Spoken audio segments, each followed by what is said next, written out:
Welcome back, everybody, to your daily news report on your first, second, and yes, now your third stimulus check update, the relief package, the CARES package, executive orders, PPP 2.0, and EIDL. Happy Tuesday, everybody. It is the 2nd of February, and we have a big announcement on this episode. According to a new press release by the SBA, find out who was left out of the EIDL targeted zones. Come on and get your news.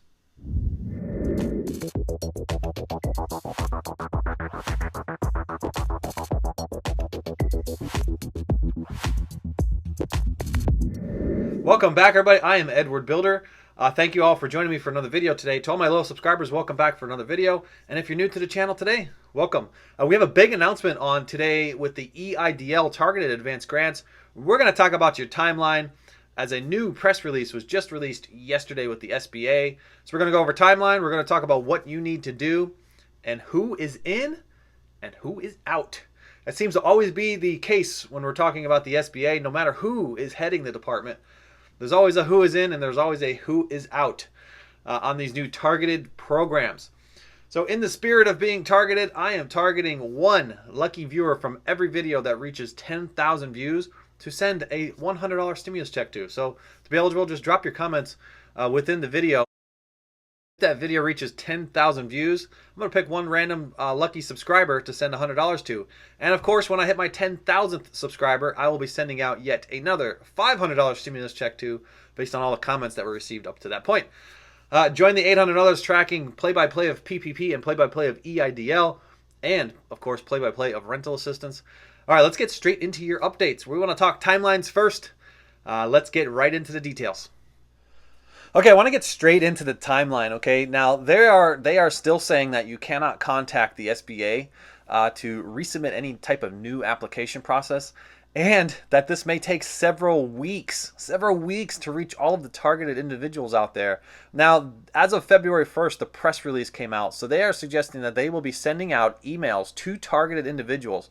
Now, on our Instagram, we have not yet seen a single person who believes or feels that they are in the targeted zones or truly knows that they're in the targeted zone based on their census tract, who has actually received an email from the date of which this press release was released. Now, this press release came out yesterday. Now, we are hoping that changes throughout the week so that we could get good insider information of what that email suggests and what exactly you guys will need to submit into the SBA for proof of this. Now, they will be going through priorities 1 and then priorities 2. Now, priorities 1 are everybody who received a partial grant that was within the values of between $1,000 and $9,000. So if you currently received a grant before the funds ran out during CARES Act days, you will be first priority. So within the time frame from February 1st until the first round priorities end is when the second round priorities will begin. Second round priorities is everybody who applied before the closing of the program on 12/27/2020. So if you got your application in requesting that advanced targeted grant and you fall within the requirements, you will be included in the second round if, this is a big if there are funds left in the kitty, if there's funds left in the pot, all right? So they do not know that there are enough funds left to cover everybody. Now, I talked yesterday on this channel that the Problem Solvers Caucus were pushing for another $10 billion to be pushed into this program. Now, $10 billion isn't enough to cover everybody. We need roughly $60 billion to cover everybody who applied for an advance grant. But the SBA press release has announced that the differences between the two programs, targeted advanced and advanced grants, are two completely separate programs, and that the advanced grants will not be included in this round. And if you do happen to be one of the lucky ones who receives that email and you are going to get the balance of your $9,000, this may be a good time, and if you're caught up, to swing by the description and check out investing with Robinhood, M1 Finance, or Webull. They are all giving away free stocks and free money. M1 Finance wants to give you $30 just for depositing $100. Webull is giving away 4 free stocks valued up to $3,000, and the promotion will not last forever. And finally, Robinhood, just linking your bank account, will give you 1 free stock valued up to $250. Pretty awesome stuff. Okay, well, let's talk about what you need to do as the business owner, or you as the sole proprietor, or the gig worker, or whomever you may be. The SBA released guidelines of specific information that you may need to be submitting upon request. They're asking for 2019 taxes to be complete. They didn't necessarily say a draft is acceptable. So if you have not yet prepared your 2019 taxes, this may be part of a requirement. Now, they're also possibly asking for a 4506T transcript, and you have to prove out for an 8-week period a 30% reduction. That is from March 2nd of 2020 up until December 27th of 2020. Now, to do so, they may be suggesting gross monthly receipts from January of 2019 through the current date to prove this 30% reduction. Now, I'm not clear if that means each and every month, or if you are simply having to compare an 8-week period versus an 8-week period quarter over quarter, year over year. We will have more to follow on that as we see the emails and the requests coming through our Instagram with the 800 or so that we track for EIDL. Now, they are suggesting that once your application is submitted, you will be following a 21-day processing, and they're saying it's a goal. They're not saying it's a definite. They're saying our goal is to have this processed within 21 days to the point at which you submit the application, to the point at which you will receive your funds, the balance of that there, up to $10,000. So with all this stress building, it may be a great time to swing by the description and check out that life insurance, where you can get life insurance in as quickly as 5 minutes. Okay, let's talk about who is in and who is out. This should be part of the good and the ugly, because we do know that the SBA in the press release announced that they will be following the Internal Revenue Code of 7/1986 and including sections 1, 3, 4, and 5. So that means everybody that falls in that 30, 300, 80, 20 rule that I talk about right here on this channel, that is 30% reduction in revenue based on your gross receipts, 300 or fewer employees, and that 80% within the median family income against your county, against your state, or within the 20% within your census tract.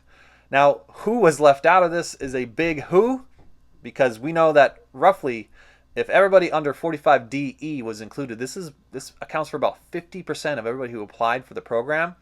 So they cut out a big chunk. They cut out roughly about 25% of you. Huge amount by removing Section 2.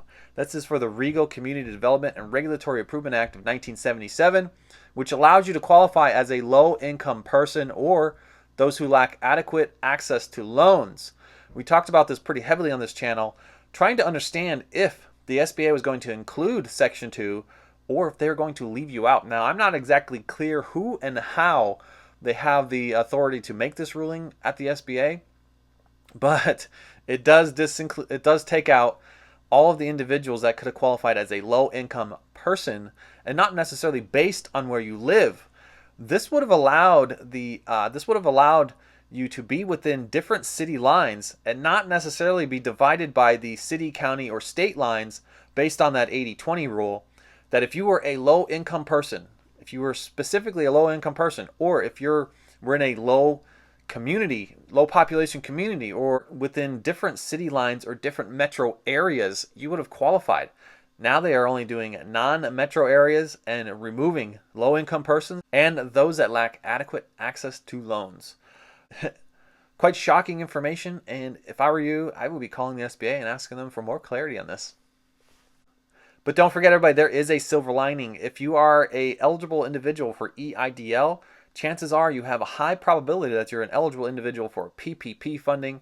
So go check out my other videos on PPP funding. There are many opportunities out there right now that you could still qualify for rather large forgivable loans that are even better than grants. Okay, you could be qualifying for up to $29,000 in some cases, and it's not necessarily based on low income or the type of zone that you live in. It's based on your revenue and your reductions in revenue and what type of business you're running. So go check that information out. I post videos all over here. Follow the links and see if you're eligible. Thank you all for joining me for another video. Don't forget to do your part. Like, share, comment, and subscribe. Help the YouTube algorithm move this message to others, and help us here at the channel so that we can keep continuing to bring giveaways for all of our lucky viewers out there. Thank you to everybody who joined me on Instagram. You can join the 800 others tracking PPP play-by-play, EIDL play-by-play, and of course rental assistance by state play-by-play. I thank you all again, and I will catch you on the next one. Bye for now.